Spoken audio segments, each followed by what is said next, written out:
Hello and welcome to another episode of Relationship Alive. This is your host, Neil Satin. Now, if you're busy these days, or if your partner is busy these days, then you may find that there's not a ton of time to actually connect with each other. And in particular, that there may not be enough time for you to have really deep, connected sex. And a suggestion that's come up on the show a number of times is that you schedule sex. So I wanted to talk about that today and talk about why it can be so amazing to schedule your intimacy with your partner, and what are some of the common pitfalls of that, and how successful you can actually be if you actually take the plunge and put it on your calendar. So that is in today's episode. How do you schedule sex successfully? That sounds really funny when you say it. And I'm excited to talk about it. And I'm going to reveal maybe a little personal stuff when I talk about it as well. And don't worry if this is the kind of thing that worries you. I already talked to Chloe about it. She's totally cool with me talking about it. In fact, we were going to be here to talk about it together, except if you're aware of some of the other stuff going on in my personal life, we're about to get married. And honestly, she looked at me this morning and said, Neil, I just don't think that I can really spare the time to talk on the podcast today. I want to be on your podcast again. She's excited to come here and spend some time with you. And yet, we have wedding arches to build, and, it's something I need to go do as well. So anyhow, Chloe isn't here, but I got the go-ahead to talk about scheduling sex and what that's like for us, as well as what I've seen in terms of my clients, though I'm not going to name any of them by name, of course, and also, just what we know about why it's so important. So that's today's episode. It's also exciting around here, not only because I'm getting married next week, which is, of course, amazing, and I'm so psyched about that, but on top of that, next week is going to be the 100th episode of the Relationship Alive podcast. Now, we didn't plan it out that we were going to get married 100 episodes after releasing the podcast. That was not part of the plan. Just kind of a cool serendipity that it worked out that way. And I don't often think of those things as total coincidence. I think you've gotten a little bit of a glimpse into how my brain works around things like that. So there's some synchronicity at work. The 100th episode, getting married, it's an exciting time. And next week's episode, if you haven't heard me mention already, we have two amazing guests who are going to be here to talk about attraction. We're going to talk about not only how to sustain attraction in your relationship, but also what to do when the attraction is gone. And the advice that you're going to get next week it may surprise you, because it's not what you think. It's not just about, scheduling a romantic date or scheduling your sex. This is the kind of thing that you want to think about. You may not be in a position to schedule sex because you may feel like the attraction is totally not there for you. Or on the flip side, you may feel like it's there for you, but not totally there for your partner. So next week, we are going to dive deep on attraction, and we have two amazing guests. We basically have the godfather of relationship and the godmother of relationship on the show. John Gottman will be here, and Sue Johnson will be here, both of whom have done amazing research with couples and therapy and helping take troubled relationships and get them back on track. And they've both been on the show a couple times. And I feel very fortunate to have them both for the 100th episode to talk about attraction. So that is next week. And I have a little favor to ask of you, which is that next week, when the 100th episode comes out, if you could share it with your friends, that would be amazing. And in fact, if you could share it on like Facebook or Twitter or however you share things online, that would be like triple amazing. My goal is for this episode to reach as many new people and existing listeners as possible. And the podcast has been growing. It's been amazing, and it's been all with your help. So thank you for doing that, for helping get the word out. And if you could just remember that next week, 100th episode, to have that little extra, like, I'm going to get this out there. It's important stuff in the world, because how many people have you known who have been in relationship that seem to be going really well, or it went well for a long time, and then suddenly they say, well, I'm just not feeling it anymore, or I love this person, but I'm not in love with this person. And, generally, or not all the time, but most of the time, that's code for I'm not really feeling the spark or the juice that I once felt. So I care about them, but, now it's more like we're roommates or something like that. So if you've heard that, you know how important it is to get the secrets of how to keep that spark alive. So that's what we're going to be talking about next week on the 100th episode. I'm very excited, and I hope that you will not only be excited to check it out, but also to share it with your friends. So thank you so much for that. Okay, so we talked about the 100th episode, kind of mentioned the wedding, very excited about that, and why Chloe isn't here with me today, because she is, trying her dress on and all those very important things that have to happen before weddings happen. And here we are. So let's dive right in to this question about scheduling sex. So why schedule it? Why even have sex anyway? I mean, is there a reason to have sex? I mean, we could go on for a long time, but let's just say that apart from hopefully feeling really awesome, and hopefully you are finding ways to have deeper and deeper and more connected ways to have sex with your partner. So it's not just simply about getting off. So it's actually about experiencing higher states of consciousness with your partner, amazing, deep, inside and out connection with your partner, being seen in ways that feel amazing, and also seeing your partner in ways that feel amazing. That's my hope for you in terms of the kinds of sex that you're having. And if you're not, well, there are some other episodes I would suggest to you. For instance, one of our very first episodes, I think it was episode number 2 with Diana Richardson. Definitely want to check that out. And number 5 with Marnia Robinson about, the Diana Richardson episode was about slow sex. The Marnia Robinson episode, which is episode number 5, I believe, is about how orgasms could actually be hurting your relationship. It's a good episode. And we also had one back around the beginning of the year with Margot Anand, which she's one of the world's Tantra teaching masters, along with Diana Richardson, who I just mentioned. And you definitely want to check out Margot Anand's episode.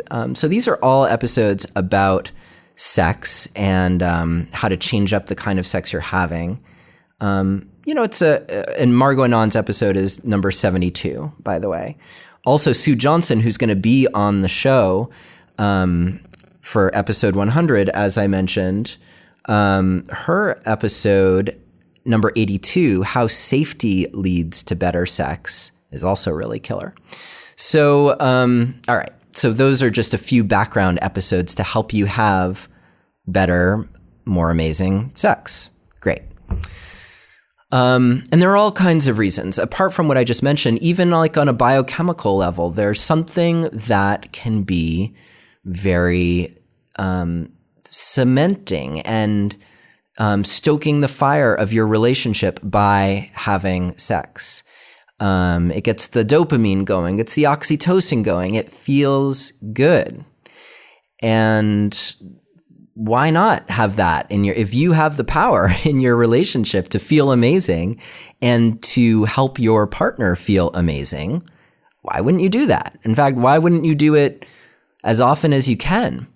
Well, there may be some practical limitations on what you're doing in your days and how much you actually want to have sex.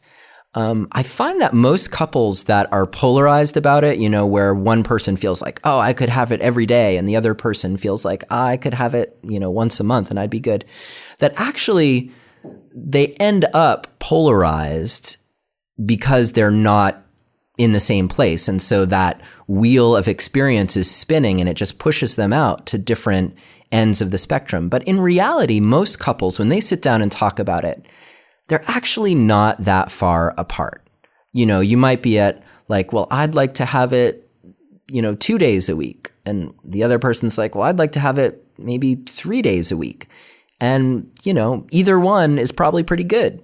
So this represents a way also of talking about sex that might be helpful for you and your partner. And in fact, if you're going to put it on the calendar, then you're definitely going to have to talk about it as well. If you're looking for hints on how to talk about sex, here's just like a little plug for my relationship communication guide. You can get it for free, neilsattin.com/relate, or text the word relate to the number 33444 and follow the instructions. And that will give you some really powerful and helpful hints on how to have this kind of conversation. Okay, so why schedule sex? Actually, let me just take a moment and make sure that I really covered all of that I wanted to cover. I think that's all about there. So let's assume that you can figure out a way to talk to your partner about it.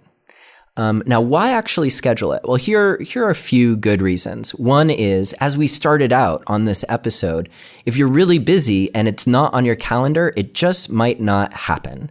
And you might find this is true for other aspects of your life. If important things don't end up on your calendar, then it's like they don't even exist. So what better reason than to put sex with your partner, or intimacy with your partner on your calendar? And I'm going to use those words interchangeably for a moment. They're not truly interchangeable because you can have amazing intimacy and not be having actual intercourse. You can have amazing sex and not have actual intercourse. You can also have sex that doesn't feel very intimate. What I'd like for you is a combination of the two. So that's why. And that's why I schedule it. I mean, if you're going to just settle for, like quickies that you have, that take you 5 minutes and you're done, well, you might not need to schedule that because those are just going to happen at random moments when the opportunity strikes. Well, you might even want to schedule those. But I think if you're going to schedule it, how about blocking out at least an hour if you can, maybe even 2 hours? Now, I say this knowing full well that actually some people, and I'm speaking from experience here as well, even just blocking out 10 or 15 minutes to simply cuddle and be close and look into each other's eyes, time to really connect with your partner, that's amazing. And that can actually also be like the bellows on the fire of keeping the spark alive and the juice going in your relationship. So if you can only schedule 15 minutes, schedule 15 minutes. But what I'm hoping for you is that you're actually scheduling an hour or two. So reason number one, if it's on your calendar, it's going to happen. If it's not on your calendar, probably won't happen or might not. So that's one reason. Another reason is that if you are in any way polarized about how often you're having sex, then putting it on the calendar actually helps both of you out. If you're wondering, man, am I ever going to have sex? Then having it on the calendar shows you that is when the sex is going to happen, or something like sex, let's say. And I'll talk about that a little bit more in a moment. If you're someone who feels like your partner is always pestering you to be sexual, then having it on the calendar will give you a break. So yeah, it doesn't have to be at any possible moment. Actually, the fact that it's not on your calendar and could potentially be at any time is probably putting a lot of pressure on both of you to try to find those moments to make it happen. So this gives you some peace of mind as well. If you are thinking, man, I wish my partner would leave me alone a little bit, create some space, then this will also help you do that. So another important, powerful reason to schedule sex. I'm going to stick with those two and just dive more in. There are other reasons, and well, I'll give you one more. One of the common objections that people have to scheduling sex is like, well, that's going to take all the spontaneity out of it.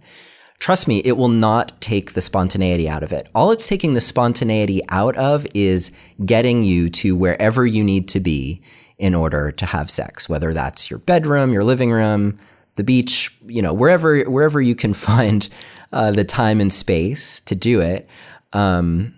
That's the spontaneity that's gone. But if you are there, present in the moment with your partner in the bedroom, let's say, there's all kinds of spontaneity that's possible there.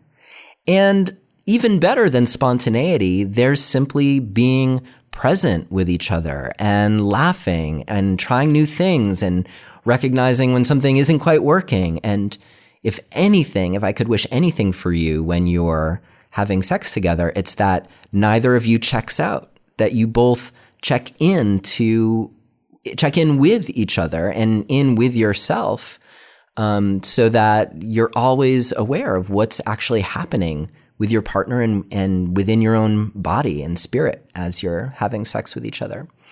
So there's this sense that like, well, if the spontaneity is gone, then it's going to be horrible, or it's going to put a ton of pressure on me, or whatever it is. But trust me, scheduling is better than leaving it up to chance all the time. This doesn't mean that you'll never have sex when it's not scheduled. I mean, I'm not creating any hard and fast rules for you here. Get it on your calendar. An analogy that I've heard people say that makes sense to me, it doesn't work for everyone, is, if you buy tickets to a concert that's 3 months away, does that make you any less excited to go see the concert when your favorite band is actually in town? Probably not. Or maybe you're not the kind of person who buys tickets for something 3 months in advance, but if it's that morning and you're thinking, what would I like to do later? I know. I might like to go see a movie. And it's a movie that's come out recently. So I'm going to buy tickets so I can go to the movie at 7:00 tonight. And it's only 10 in the morning. Are you going to be all bummed like when 7:00 rolls around and it's time to go see the movie? Probably not. I mean, maybe if something else is going on that's equally amazing, then you might decide, hey, I'm not even going to go to the movie, even though I bought tickets. You get the point. If you put something on your calendar, you can actually build your anticipation or excitement for it. Now, if you're someone who is feeling like there's a lot of pressure around sex, like if we hang it on the calendar, like, man, I'm going to have to perform, then one suggestion I have for you is to think about, not about the sex, but think about how much you hopefully want to actually just connect and be present with your partner. So if you can take it out of the realm of having sex and just say, hey, this is time that I'm setting aside to be present, to be connected, to feel what it's like to be together. If it's awkward and I feel this weird pressure, then to feel awkward and weird pressure. But whatever it is, it's about connecting. So I know that this whole thing has been about scheduling sex, and maybe you're thinking, wait a minute, now he's talking about connecting and not about sex, and that's confusing. So let me clarify that. What happens when the moment arrives? Well, hopefully, like with any appointment, you're ready when the moment arrives. So if you're going to go to a job interview, then you're probably going to shave if that's required. You're going to put on a nice suit, or a nice outfit, and you're going to go to the job interview. So if you're meeting your beloved for some time to be intimate, then be ready. Take a shower, brush your teeth, put some chocolate in a tray, light a candle, whatever it is that's required to set the mood. And this isn't just setting the mood for your partner, which is, of course, lovely to consider your partner and what they would actually want. It's also setting the mood for you. It's showing you, oh yeah, I'm entering into this ritual moment of being together with my partner. And that's important because you are really the one who's most in charge of your own arousal, your own pleasure. And this doesn't mean that you should see getting together with your partner as an excuse to masturbate. That's not what I'm talking about, although that can be hot. But this is more about just recognizing like, oh yeah, the person who's actually in charge of getting me into the mood and thinking about what's about to happen is me. So whatever you have to do to set the tone for you before that moment arrives, do it and take it seriously. And this can help on either end of the spectrum. It can help you if you are hesitant. So it helps you just kind of put yourself in that place and think about, well, what do I need in order to show up for my partner and for myself in this way? What would make that work for me? So do those things. Okay. So you've gotten ready. You set the time aside. Now you have to honor your appointment. So you meet at the prescribed place, at the prescribed time. Turn off your phones. Although one thing that you might want to do is set an alarm for the end of your appointed time. So if you're there for an hour, set an alarm for an hour. Or, you might set an alarm for 45 minutes. So you know that 45 minutes has gone by and it's not like the hour suddenly springs upon you. It gives you that last 15 minutes for wrap-up time, let's say. So set an alarm so that no one has to be looking at the clock to make sure that you're actually honoring your time commitment. And, if you scheduled this in the middle of the day, it might be important to not be late for whatever is happening on the flip side of whatever y'all are doing with your partner. So the alarm is important. That helps you be true to your time and take the pressure off of anyone having to mind the clock. So there you are. And what are you going to do in that moment? Now, if you're lucky, there won't be you don't need any advice from me at this point. So for you, it might be like, all we got to do is get there. And if we just get there, we're good. And that's awesome. In fact, you might want to keep listening in case you do get any other hints. But if you're one of those people where it's just like, I just needed to really hear why it was important to get something on the calendar, well, now you've heard it. Okay, so do it. That's all you need. However, if you're feeling like, well, that's going to be a little weird because here we are, we showed up, we're ready, we're fresh, we're excited to be there on some level, and maybe on another level, kind of like it's feeling a little awkward. Now, what do you do? Well, there are so many choices available to you. Now, we're here because we scheduled sex, and this is where I'm going to clear up some of that confusion earlier. Chloe and I often talk about being on the continuum together. And this is something that we talk about in detail in our Thriving Intimacy course that many of you have joined. And if you haven't joined, you can check out our course I think if you just go to neilsattin.com/course, it will take you there. Or you can text the word intimacy to the number 33444 and I'll send you a link. So you can check out the course. But anyway, we talk about the continuum, and this is the experience of always being connected with your partner sensually. And one thing that's awesome about the continuum is that, on the continuum can just be thinking about your partner. And on the continuum is having amazing, mind-blowing sex with your partner. It's all on the continuum. And the more that you can sense that you're on the continuum, then the easier it is to dive right in when you find yourself with 2 hours together. It's also easier when you find yourself with 2 hours together and you can think about the continuum to recognize that it's not like we have to show up and suddenly tear each other's clothes off and ravage each other.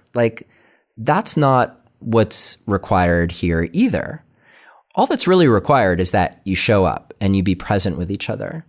So if it's awkward, then you might say, wow, this feels a little awkward, or wow, I'm not really sure what to do, or wow, I really want to make love with you, and yet I'm feeling this pressure and I'm not really sure what to do. So the goal here is to be real with each other. And if you're feeling that pressure, or if your partner is feeling that pressure, then it might be that it makes sense to just have a foot rub, or give a foot rub, or to just snuggle together, or just take off all your clothes and just hold each other with no agenda other than to just be in each other's presence. Because what is sex, really? There's this assumption, perhaps, that sex is, genital to genital or to other body parts, and you're trying to like get each other off and have orgasms. If you've listened to the other episodes that I mentioned earlier, you might know that that's not necessarily the case, or you might know that anyway for yourself. Sex, in my mind, is really just the act of fully showing up with each other and being open to whatever possibility arises, and having attention to each other's sensual pleasure. Sometimes all that's appropriate is a foot rub. And sometimes, if you're feeling all this pressure to actually have intercourse, it's going to be the hardest thing in the world to get turned on. But if you just say, hey, there are no expectations here, like, let's just give each other foot rubs or back rubs, and you might find that the more you're there and just in the moment with your partner, the easier it is to just fully open up into whatever kind of sensuality and sexuality presents itself. So you know that Chloe and I are in crazy wedding preparation mode, and there's a lot that's been going on for that. And on top of that, her birthday just happened. So happy birthday, Chloe. So her birthday happened. So there was even more. So podcast and coaching and wedding and birthday and, and we have kids and, all of that. There's like so much going on. So we put time on the calendar with each other.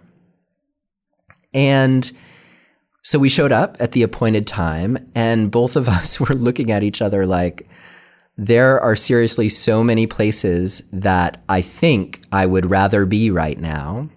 Each of us, going through our mental to-do list of all the things that aren't getting done because we're taking this time to be there with each other. And there's a little bit of that happening, right, in your day, where you get the mental spin of like this thing and the next thing and the next thing. And so if you actually take time out, and we, at the risk of revealing a little too much here, we like to take time out in the middle of the day. It's the best time of day.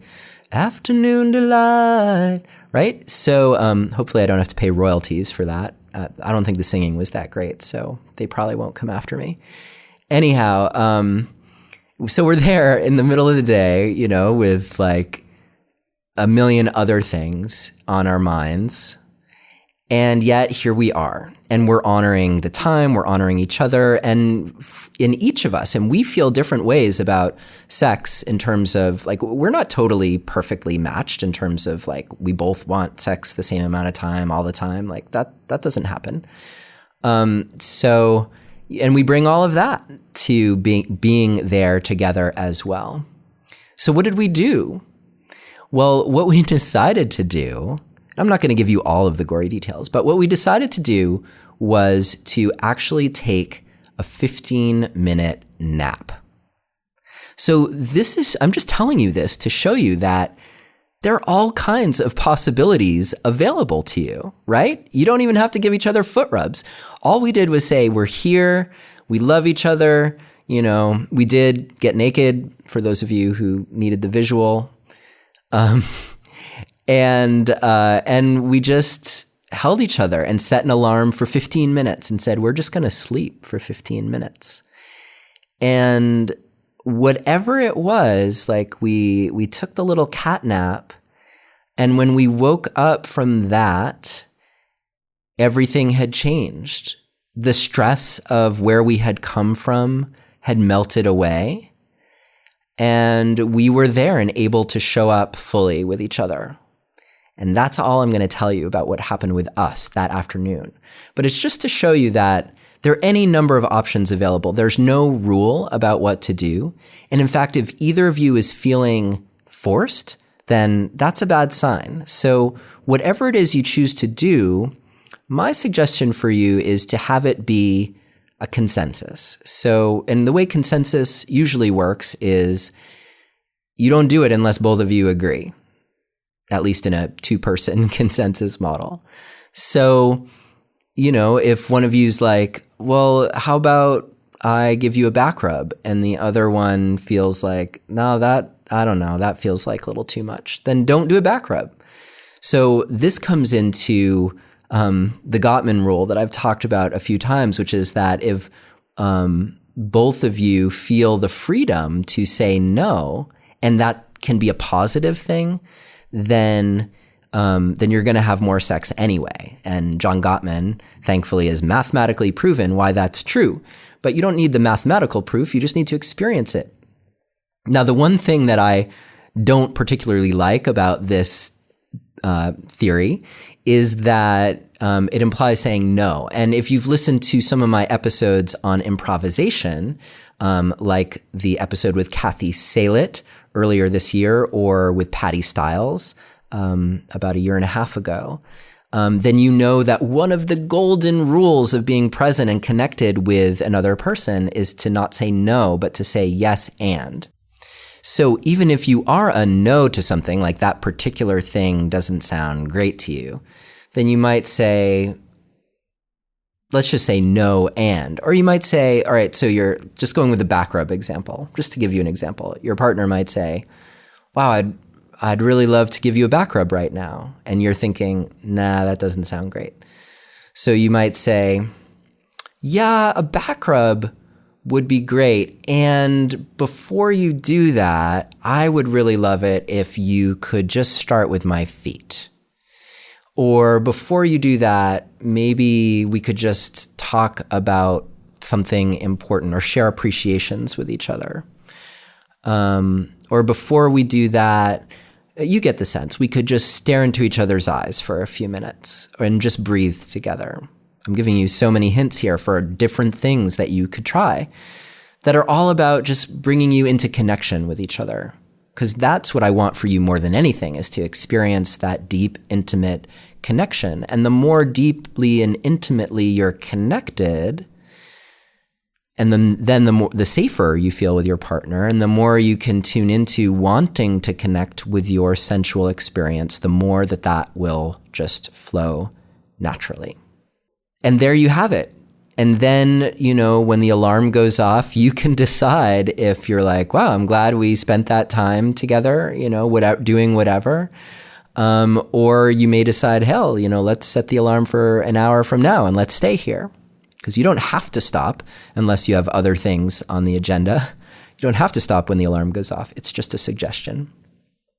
And it's there really to help you feel safe. And as Sue Johnson talked about in that episode I mentioned earlier, the safer you feel, the better your sex is going to be anyway. So that is pretty much the big picture. Now, there may be some room in there for things to feel weird. Like, let's say you really did want to have like sex, like intercourse sex, and your partner doesn't. So there may be a little bit that you have to communicate about.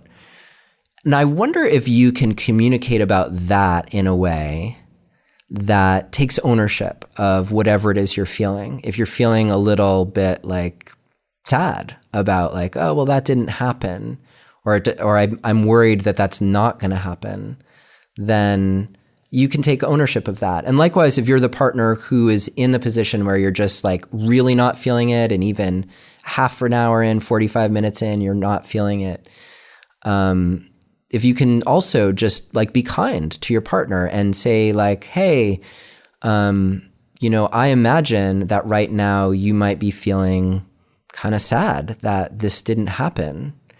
Then again, it becomes an opportunity for you to connect with your partner. And it may be that right now isn't the time for you to actually have sex with each other. It may be that there's more that needs to happen, more connection, more communication that needs to happen in order for sex to actually happen. So let this time that you set aside be time for that connection, for clearing away whatever is getting in your way of being able to connect with each other sexually. It's not time wasted. Even if what you're talking about is that sadness of your being present with each other, then there's all kinds of room there for your own healing and your own growth.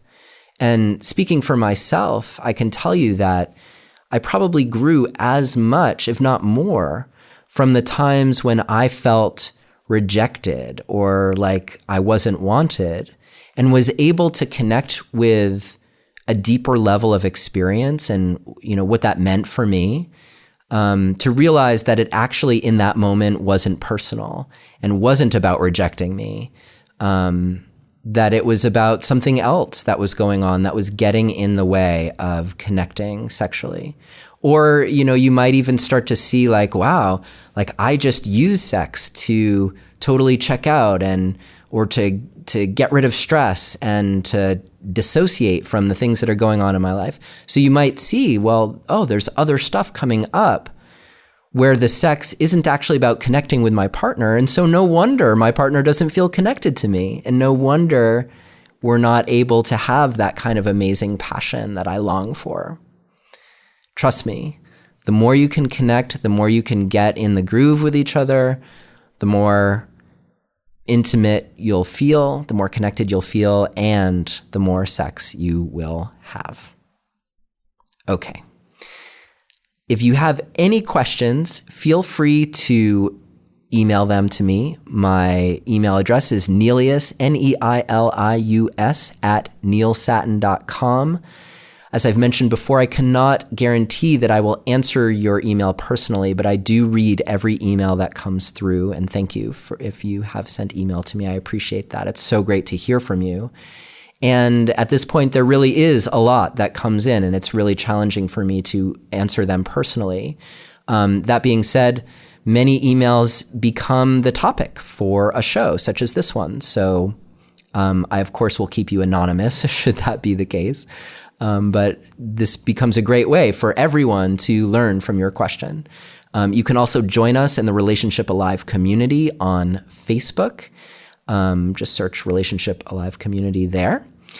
And I look forward to seeing you next week for the 100th episode with John Gottman and Sue Johnson on attraction. Oh, one last thing. If you find this podcast to be helpful, please consider making a donation to help ensure that we can keep going. You can visit neilsatin.com/support or text the word support to the number 33444 and follow the instructions and choose something that feels right for you, whether it's a one-time donation or something like $3 or $5 a month. Anything is helpful, and I appreciate your help in keeping the podcast going. Okay, take care, and I will see you next week for episode 100 on attraction with John Gottman and Sue Johnson.